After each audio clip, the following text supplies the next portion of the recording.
अज्ञानतिमिरान्धस्य ज्ञानञ्जनशलाकया चक्षुरुन्मीलितं येन तस्मै श्रीगुरुवे नमः। श्री चैतन्य चरितामृत मध्य लीला चैप्टर 25 वाराणसी के लोग कैसे भक्त बने, इसमें चर्चा चल रही है चैतन्य महाप्रभु की। और प्रकाशन सरस्वती जो कि अब भक्त बन चुके हैं,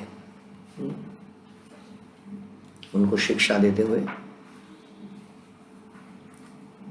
प्रेयर संख्या 138। भयं द्वितीयाभिनिवेशतः स्याद् ईशादपेतस्य विपर्यो स्मृतिः तन्याययातो बुध आभजेत्तं भक्त्यैकैशं गुरुदेवतात्मा देवतात्मा। जब जीव कृष्ण से भिन्न माया द्वारा आकृष्ट होता है तब वह भय से आक्रांत रहता है। माया हम कहते हैं ना, विच इज नॉट। आदमी सोचिए किसी ऐसे सहारे पर चल रहा हो जो कि सहारा हो ही ना, किसी ऐसे चीज पर डिपेंड कर रहा हो जो डिपेंडेबल ही ना हो, कितना भयभीत जाता व्यक्ति। नहीं, एक घटना मुझे याद आती है। बचपन में एक पुल था, एक कैनल या नाला कह लीजिए, उसके ऊपर, और लोहे का पुल इसमें दिखता है आर पार, नीचे का पानी दिखता है आपको चलते हुए। तो उसमें मेरे को ऐसा बताया गया कि ये जो है चलने से, ऐसी मजाक में, ये चलोगे ना, इसमें जो ज़्यादा जोर से पैर रखोगे तो टूट जाएगा।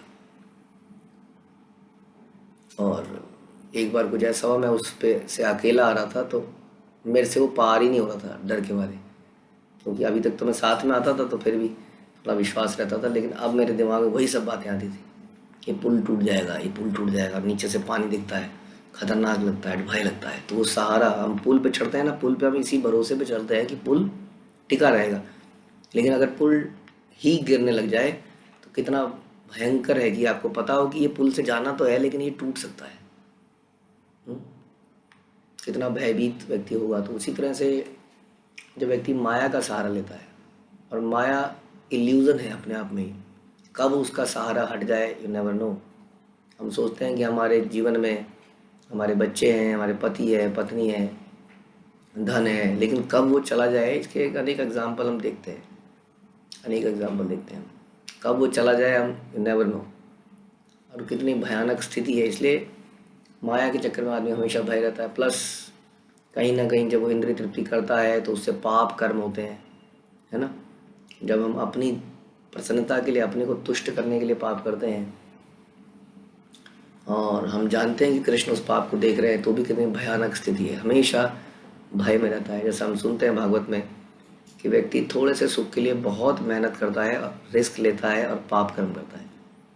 हाँ, उस थोड़े से स्वाद के लिए, थोड़े से इंद्रियों की तृप्ति के लिए, उन आँखों के लिए जो दूषित हो चुकी हैं, उन शरीर की त्वचा के लिए जो दूषित हो चुकी है, उसमें स्पर्श का आनंद, दर्शन, देखने का आनंद लेने के चक्कर में हम कई सारे पाप कर जाते हैं। और वो जीवन बड़ा भयानक जीवन है, इस संसार में जीते हुए भी, संसार में मरने के बाद तो और ज़्यादा। तो बता रहे हैं कि जीव कृष्ण से भिन्न माया द्वारा आकृष्ट होता है। कृष्णोदर परायण इति उतिधाय जीवेर लालसा इति उतिधाय। जीव की जो लालसा है वो उसको इधर उधर नचाती है, और कृष्णोदर परायण कृष्ण नहीं पाए। कृष्ण और उदर यानी कि उपस्थ, उदर उपस्थ वेग, इसको हम कह सकते हैं, यानी कि the desire to have enjoy sex life and food. शिष्णोदर, कृष्ण एंड उदर परायण, जो इनका परायण है, इनका सेवक बन चुका है, कृष्ण नहीं पाए। जिसको कृष्ण नहीं मिला वो तो बड़ी भयानक स्थिति में है, क्योंकि कृष्ण ही है जो एक प्रकार का ऐसा पुल है जिस पे हम लोग कभी भी डिपेंड कर सकते हैं। बाकी सब बहुत ही खतरनाक है, कभी भी टूटेगा और नीचे गहरी खाई में हम गिरेंगे। हाँ, तो ये है भय। तो जब जीव कृष्ण से भिन्न माया द्वारा आकृष्ट हो जाता है तब वह भय से आक्रांत रहता है, इस जीवन में भी। ऐसा नहीं कि मरने के बाद, इस जीवन में भी उसके अंदर भय लगा रहता है कोई ना कोई। ये तो उसको कई सारे रिएक्शन इसी जीवन में मिलने लगते हैं, शारीरिक मानसिक। प्लस उसको ये भी भय रहता है कहीं मेरा ये पता ना चल जाए किसी को। हाँ, एक व्यक्ति जो एक वैश्या के घर से निकल के आता है, वो हमेशा उसको ये भय रहता है कोई मुझे देख ना ले, कोई मुझे देख ना ले, यहाँ से निकलते मुझे कोई देख ना ले, भयभीत है। उसके परिवार में हम देखते हैं कि उसको पारिवारिक रूप से भी, फिर उसके बच्चों में जब वही अवगुण पाए जाते हैं बड़े होकर, उसको बहुत बहुत बहुत दुख होता है। और उनको कहने की हालत में नहीं होता है। प्लस ऐसी चीज़ें करने से शारीरिक रोग, चिंता। हाँ, तो हम पूरा जीवन और मरने के बाद तो हम सुनते ही हैं, श्रीमद् भागवत इत्यादि में कितना लिखा है इन चीज़ों के बारे में। इसलिए प्रभुपाद ने बोला कि 4 नियमों का पालन तो कम से कम इंसान बनने के लिए करिए। और भक्त तो बहुत ही ऊपर है। तो अभी तो हम माया द्वारा आकृष्ट हो जाते हैं और हम इंद्रिय तृप्ति के लिए जो भी कार्य करते हैं उसमें पाप इन्वॉल्व होता है। हाँ, हम हमेशा भय में रहते हैं, बता दें। भौतिक शक्ति माया द्वारा पूर्ण पुरुषोत्तम भगवान से अलग हो जाने के कारण उसका जीवन बोध पलट जाता है। जब वो माया के संसर्ग में आता है, टच में आता है, तो माया उसको भ्रमित कर देती है। फिर उसको अच्छे और गलत, अच्छे बुरे, सही गलत का अंतर कर पाना उसके लिए बड़ा मुश्किल होता है, या उसके अंदर इतनी शक्ति नहीं रहती कि वो अच्छे के ऊपर चल पड़े, बुरे को छोड़ पाए। उसको मालूम होने के बाद भी, इसे कहते हैं जानिया बुझिया विष खाइनु, का मतलब है कि हमें पता है कि ये लाइन तो मुझे लगता है कि केवल भक्तों के लिए है। संसार में तो लोगों को मालूम ही नहीं है कि मनुष्य जीवन का पर्पस क्या है, लेकिन भक्तों को मालूम है कि मनुष्य जीवन का पर्पस क्या है। इसलिए कहते हैं जानिया बुझिया विष खाइनु। हम लोग सब कुछ समझ कर भी जानबूझकर ऐसा करते हैं। कितना बुरी स्थिति है ये। सब कुछ पता होने के बाद भी जब आदमी ऐसा करता है, तो माया के टच में आके माया ऐसा इल्यूजन्ड कर देती है उस व्यक्ति को। और ऐसे बड़े एग्जाम्पल हमें शास्त्रों में मिलते हैं, कैसे माया द्वारा विश्वामित्र जो है मोहित हो गए। हम सुनते हैं ऐसी और घटनाएं। भरत महाराज के साथ में जब उनकी पूरी सेना अयोध्यावासी चित्रकूट पर जा रहे थे भगवान से ढूंढने के लिए, मिलने के लिए, तो रास्ते में भरद्वाज ऋषि का आश्रम आता है। भरद्वाज ऋषि वांट टू टेस्ट एवरीबडी। रात को सेना को आराम करने के लिए भरद्वाज ऋषि कहते हैं आइए अपनी सेना को आराम कराइए, और वो अपने माया शक्ति से, अपनी शक्तियों, योग शक्ति से ऐसा जगह बना लेते हैं जहाँ पर इंद्रिय तृप्ति का सारा साधन था, और सारे सैनिक पागल हो जाते हैं। उनको लगता है ये क्या आ गया, हवस के शिकार के अंदर का जानवर निकलता है, और वो पागलों की तरह वहाँ आनंद लूटने लगते हैं। लेकिन भरत महाराज के सामने, भरद्वाज सिंह, उनके सामने क्या इल्यूजन रखते हैं, उनके सामने एक सिंहासन होता है, राज सिंहासन। और ऐसे में भी भरत महाराज इल्यूजन ना होकर, भ्रमित ना होकर उस सिंहासन के चक्कर लगाते हैं और उसमें उसके बैठ जाते हैं, एज इफ कि उस पर राम बैठे हैं। तो भगवान के भक्तों के जीवन में जब ऑपुलेंस भी आती है, तो उस ऑपुलेंस को भी वो भगवान का मान के उसकी सेवा में लगा देते हैं, जैसे भरत महाराज ने लगाया, और इस प्रकार वो बच जाते हैं। तो यही करने की आवश्यकता है। जैसे ही माया के टच में आएंगे, ये बड़ी मम माया दुरत है, बड़ी खतरनाक है, इसलिए रिस्क नहीं लेना चाहिए। We should never risk it कि हम कंट्रोल कर लेंगे। जैसे संसार में लोग कहते हैं हम 1 पैक पीता हूँ, 2 पैक पीता हूँ, कंट्रोल में रहता हूँ जी, हाँ कोई दिक्कत नहीं होगी मुझे। लेकिन हमने ऐसे लोगों को उल्टियाँ करते हुए नालियों में पड़े हुए देखा है। हाँ, किसी दिन कब माया उनके ऊपर चढ़ जाती है उन्हें समझ ही नहीं आता है, पता ही नहीं चलता है। इसलिए जरा सा भी, खास तौर पे आँखों के थ्रू, इस संसार में आजकल आँखों के थ्रू ये गंदगी हमारे हृदय में उतरती है। ये आपके ऊपर है कि आप भगवान का सुंदर दर्शन करके अपने आप को अंदर से तुष्ट करना चाहते हैं, या किसी स्त्री का दर्शन करके अपने आप को गंदा करना चाहते हैं गलत भावनाओं से। तो ये पता नहीं चलेगा आपको, हम बर्बाद हो जाएंगे। जैसे कि अनेक अनेक अनेक लोग हो चुके हैं। इसको कहते हैं जानिया भुजिया विष खाइनु, जानबूझ के हम विष खाने लगते हैं। तो ये उसका बोध बता रहे हैं कि उसके जीवन का बोध पलट जाता है, उसको याद ही नहीं रहता। वो क्या कृष्ण का नित्य दास, वो स्वामी बनने लगता है, स्वामी भोगता है। अगर व्यक्ति ये सोचे कि उसकी पत्नी भी कृष्ण की सखी है, या सखियों की, मंजरियों की दासी है, तो कैसे उसका भोग करे वो व्यक्ति। तो उसके भगवान से अलग हो जाने के कारण उसका जीवन बोध पलट जाता है, और वो भोक्ता बनने लगता है। जब कृष्ण कहते हैं भोक्ताम जगतपसाम, I am the enjoyer, and he becomes the enjoyer.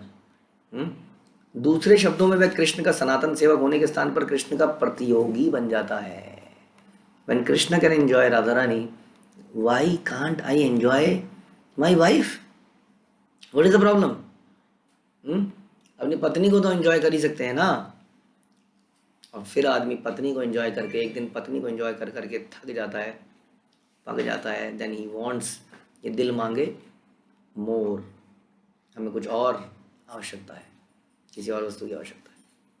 तो इस प्रकार से हम लोग किसी और वस्तु की आवश्यकता किसी और तरफ ढूंढते हैं, किसी और को मांगते हैं, किसी और को पूछते हैं, और इस प्रकार से नियमों का उल्लंघन होता है और पाप कर्म होता है।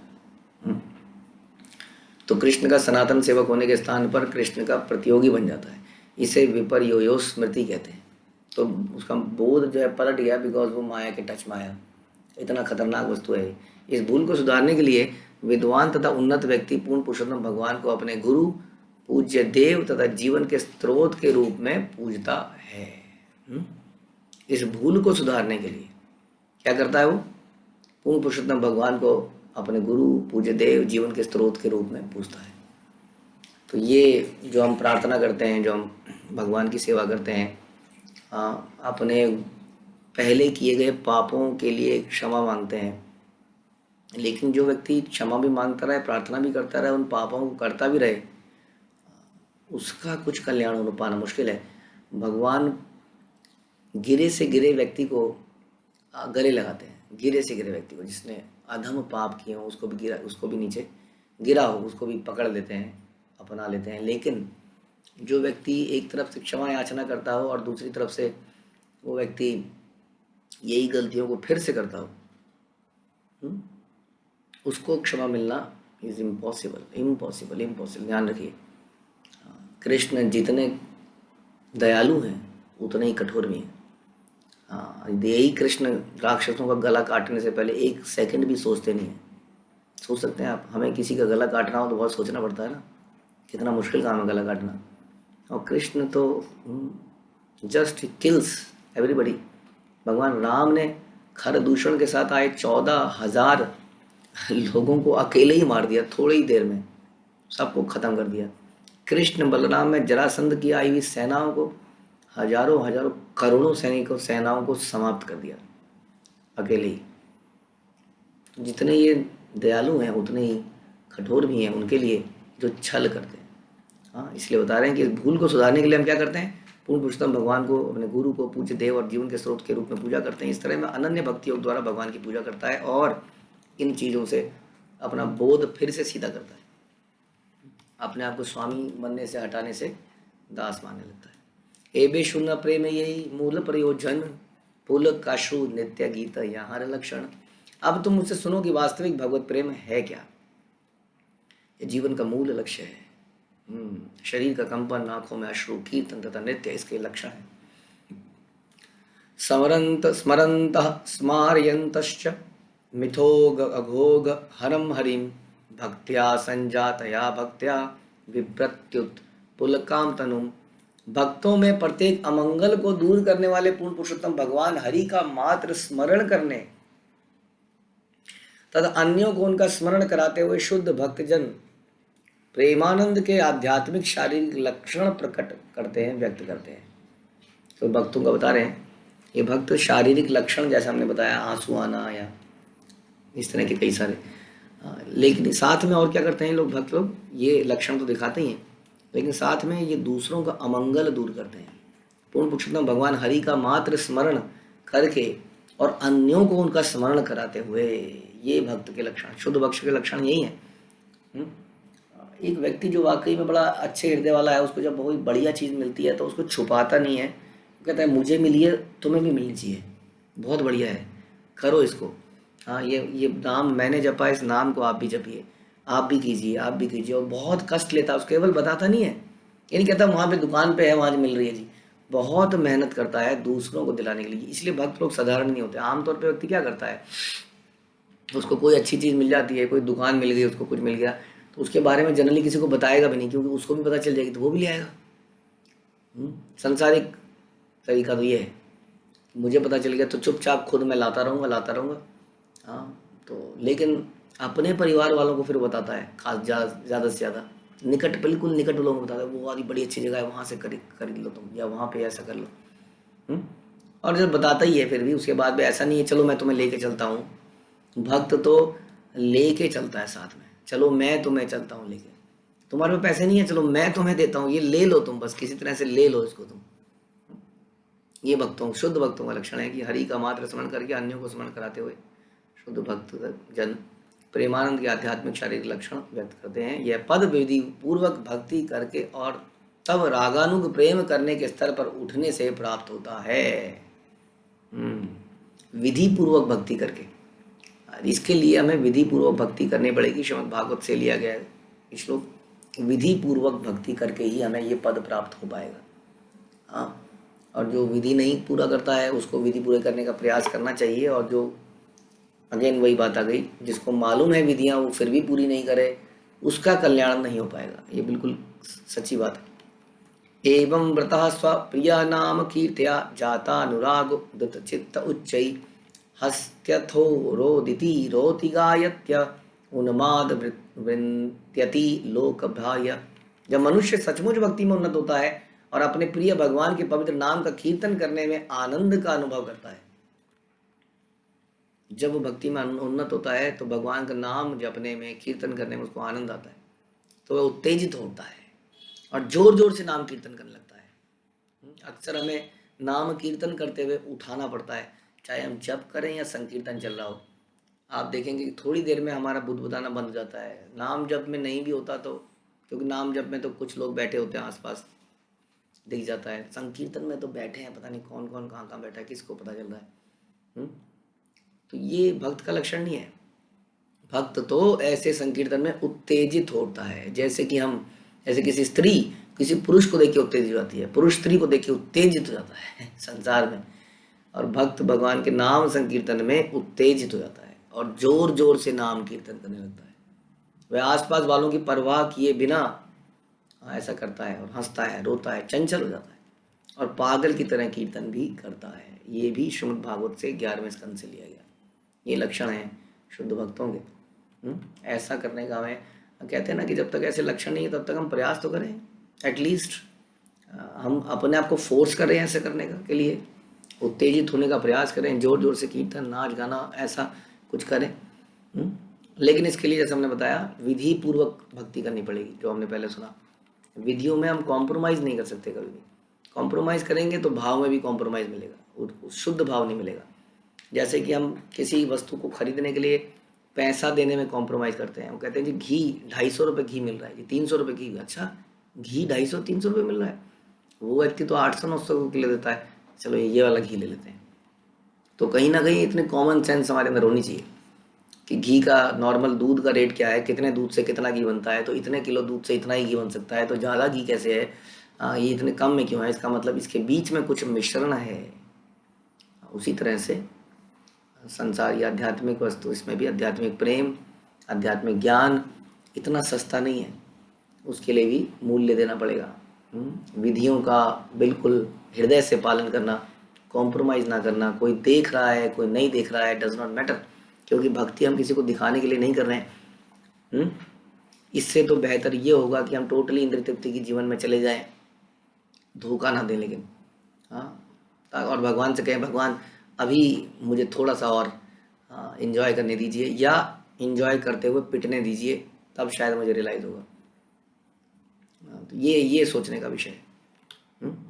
तो इस प्रकार से ये भाव पैदा करने के लिए हमें विधि पूर्वक भक्ति करनी पड़ेगी। भागवतम से लिए जा रहे हैं श्लोक। अतएव भागवत सूत्रेर अर्थ रूप निज कृत सूत्रेर निज भाष्य स्वरूप। श्रीमद् भागवतम वेदांत सूत्र का सही सही अर्थ बताता है। कौन बता रहा है? ये स्वयं चैतन्य महाप्रभु बता रहे हैं।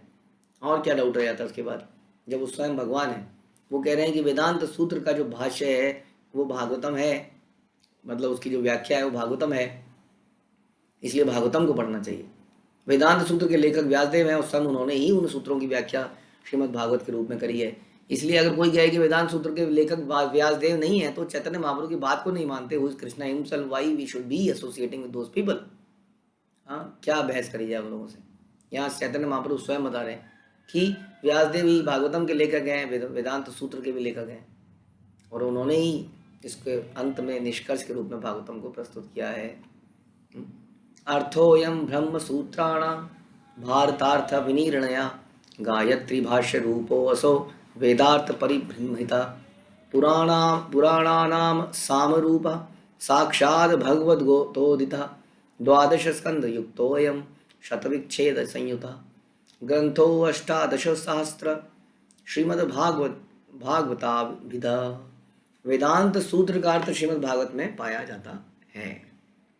महाभारत का पूरा सारांश भी इसी में है।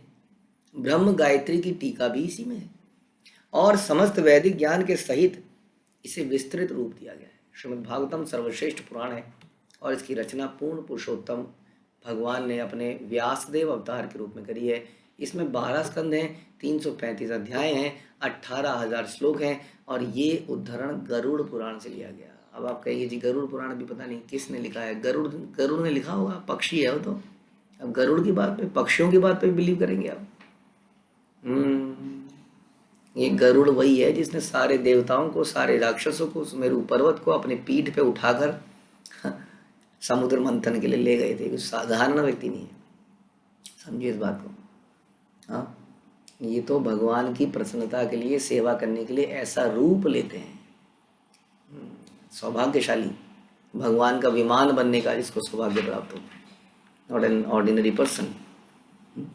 तो ये भी बता रहे हैं, गरुड़ पुराण में बताया जा रहा है कि भागवतम लिखने। हाँ, भागवतम क्या है? भागवतम का सारा, सबका सारांश है। किसका? वेदांत सूत्र का, महाभारत का, ब्रह्म गायत्री का, हाँ सभी का सर्वश्रेष्ठ है। व्यासदेव ने इसको लिखा है।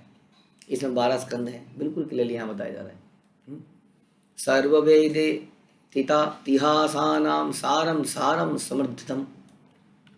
सारे वैदिक साहित्य तथा समस्त इतिहासों के सार को श्रीमद् भागवतम में संकलित कर दिया गया है। यह श्रीमद् भागवतम से दिया गया।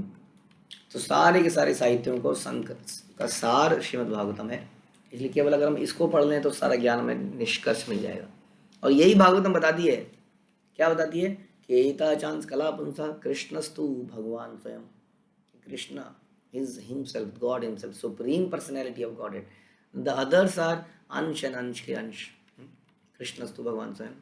सर्व वेदांत सारम ही श्रीमद् भागवत मिष्यते तद्रसामृत तप्त नान्यत्र स्याद्रति क्वचित। श्रीमद् भागवत को समस्त वैदिक साहित्य तथा वैदिक वेदांत दर्शन का सार माना जाता है। जो भी श्रीमद् भागवत के दिव्य रस का आस्वादन करता है वह किसी अन्य साहित्य की ओर कभी आकृष्ट नहीं होता। यह भी श्रीमद् भागवतम से जाएगा।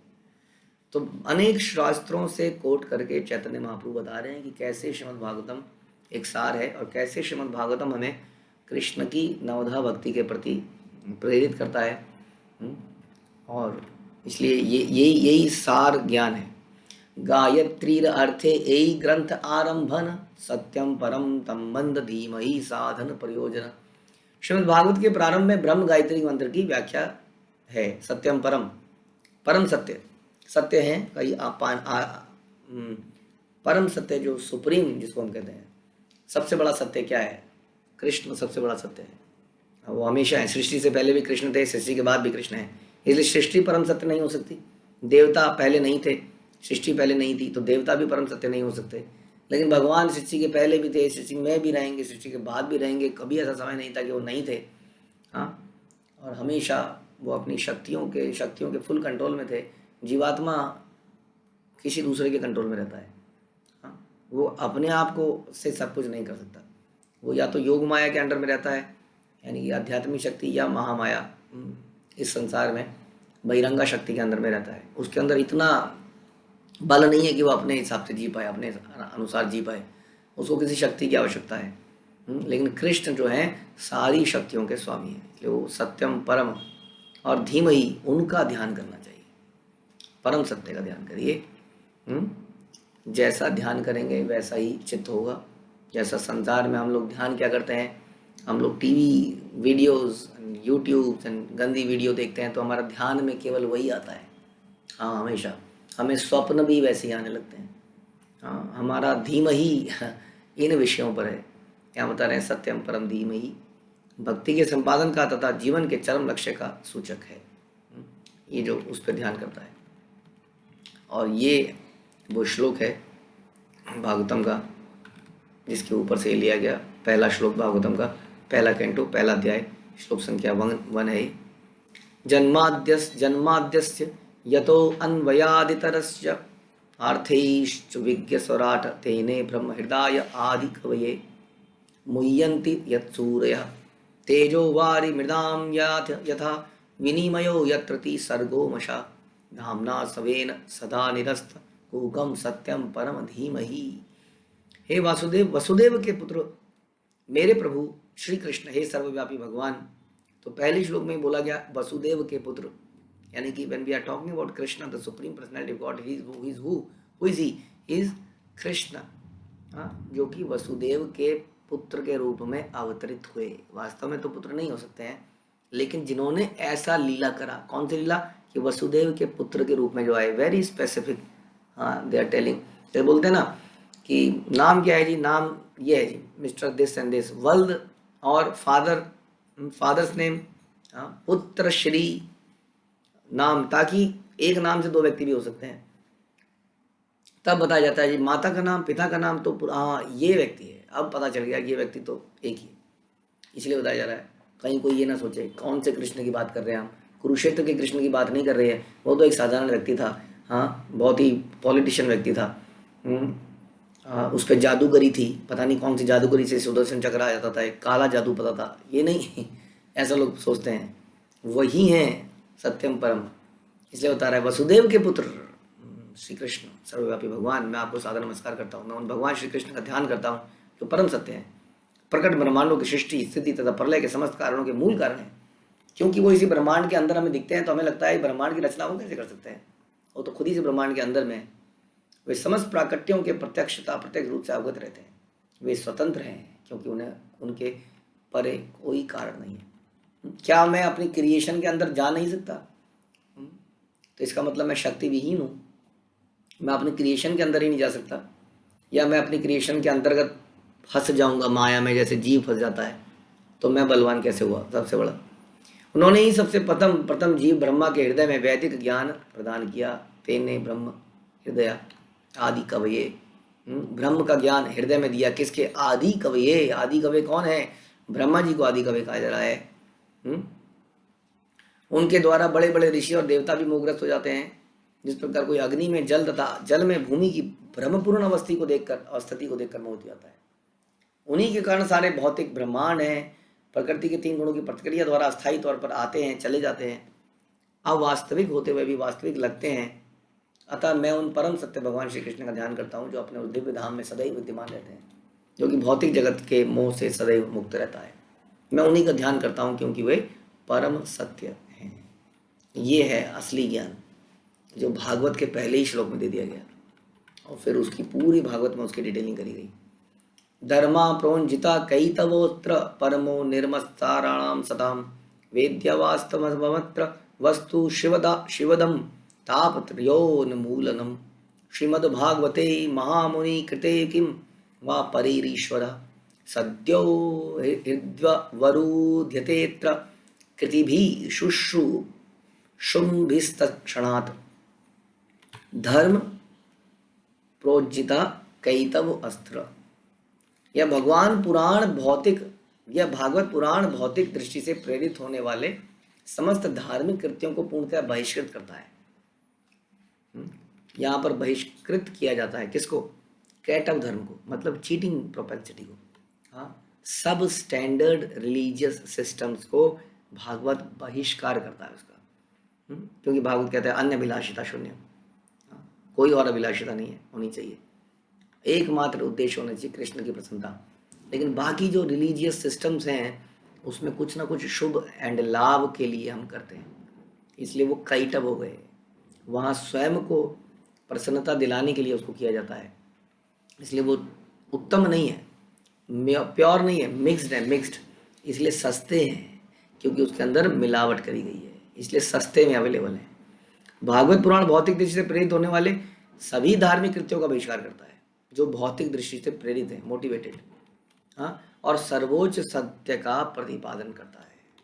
वो सुप्रीम, जो पूर्णतः शुद्ध हृदय वाले भक्तों के द्वारा ही समझा जा सकता है। इसीलिए तो आप लोग कई बार इतना दम लगाते हैं किसी को बदलने के लिए, वो नहीं बदल पाता है ऐसे। ये तो भक्तों द्वारा ही समझा जा सकता है। पहले उसको भक्ति और सेवा करके धीरे धीरे धीरे अपने हृदय को निर्मल करना पड़ेगा। ऐसा सत्य तीनों प्रकार के संतापों को समूल नष्ट करने वाला है और महामुनि व्यासदेव द्वारा संकलित यह सुंदर भगवत साक्षात्कार के लिए अपने आप में पर्याप्त है। अपने आप में यही पर्याप्त है। हाँ, क्योंकि हमें पीएचडी नहीं करनी है, ज्ञानी नहीं बनना है, हमें भक्ति करनी है। उसके एक एक श्लोक में बहुत गहरे मतलब है। हाँ, उसको पूरा करने के लिए भी बड़ा मुश्किल काम है। जैसा अभी हमने सुना किस प्रकार से सत्यम परम धीमहि, किस पर ध्यान लगाना है, कौन परम सत्य है। हमारे दिमाग में पूरे दिन में न जाने किस किस पे ध्यान लगाने लगते हैं हम लोग इंद्रिय तृप्ति के विषयों पर। तो इसलिए बता रहे हैं केवल ये ही अपने आप में संपूर्ण ज्ञान है भक्ति को बढ़ाने के लिए, और किसी शास्त्र की आवश्यकता ही क्या है। क्योंकि कोई ध्यानपूर्वक यह तथा विनीत भाव से भागवत के संदेश को सुनता है, वैसे ही ज्ञान के अनुशीलन से परमेश्वर उसके हृदय में स्थापित हो जाते हैं। यह भागवत से लिया गया 1.1.2 सेकंड श्लोक है। तो बता रहे हैं कि हमें और किसी वस्तु की आवश्यकता नहीं है। श्रीमद् भागवत को ही अगर हम समझ जाएं और उसके श्लोकों को अपने जीवन में उतार लें तो ये इनफ है। और अभी हमने सुना कि क्या बता रहे हैं भागवतम में पहले ही श्लोक में कि हमें किसका ध्यान करना चाहिए। ध्यायते विषयान पुंसम, सुनते हैं जब विषयों का ध्यान करते हैं तो काम पैदा होता है। इसका एग्जाम्पल हमारे सबके जीवन में है। हमने इसका एक्सपीरियंस किया है कि हम जब विषयों का ध्यान करते हैं, हाँ, तो विषय और विष में कोई ज़्यादा अंतर नहीं है ना। विष से ही बना एक तरह से विषय, एक तरह से विष के समान है ये विषय। और जब हम इसका ध्यान करते हैं तो हम विष पीते हैं, काम पैदा हो। जब विष पिएंगे तो अंदर जहर घुलेगा ना हमारी रगों में, हमारी रगों में जहर घुलता है काम का। और फिर उसके बाद एक के बाद एक अनर्थ पाप फैलते हैं। इसीलिए ध्यान किसका करना है, सत्यम परम धीमहि। हरे कृष्णा। श्रील प्रभुपाद की जय, श्री चैतन्य चरितामृत की जय, श्री कृष्णदास कविराज की जय।